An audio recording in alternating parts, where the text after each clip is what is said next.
Oui, sur la boulangerie, puisque c'est un enjeu primordial, je pense, c'est un des plus gros enjeux aujourd'hui, c'est une des premières choses dont on parle nous-mêmes et dont vous nous parlez tous.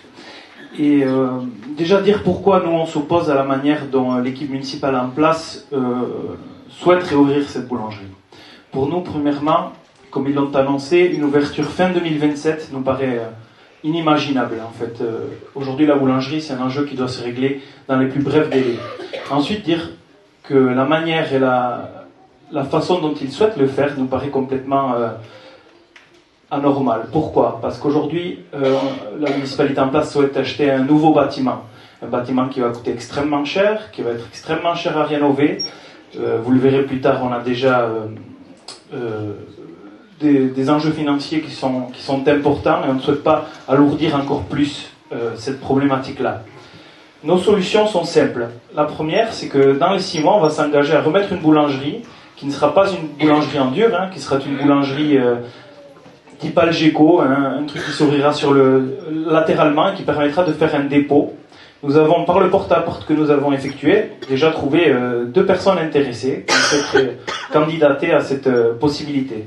C'est cette première étape qui nous permettra très vite, d'une part, de réaccéder 6 jours sur 7 à du pain, des viennoiseries, des gâteaux. Et ça permettra en fait de recréer cette habitude que nous avons tous et toutes perdue, qui est tout simplement d'aller dans un lieu physique qui est dédié à de la boulangerie. Dans un second temps, je vous l'ai dit, moi je suis fils et petit-fils de commerçants. Penser qu'une municipalité peut régir du commerce, cela me paraît complètement anachronique. Pourquoi?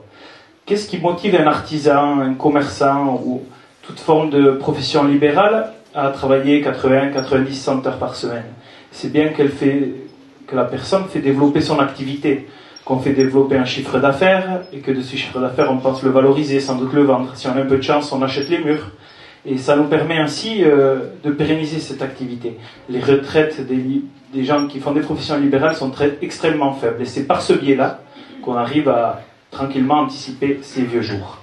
Donc nous, ce qu'on souhaite mettre en place, c'est tout simplement, en fait, dans des locaux déjà existants, puisque la municipalité en dispose de beaucoup, en plein bourg, ça c'est une évidence, que la boulangerie doit être en plein bourg, mais dans les locaux déjà existants, pour remettre en place un bail de location-vente, ce qui permettra tout simplement eh bien que le ou la commerçante qui prendra en charge la boulangerie, et qui, on l'espère, fera du très bon pain et des bonnes pâtisseries, pourra à terme être propriétaire des murs, du fond. Et c'est ce qui nous paraît la solution la meilleure pour cet enjeu-là.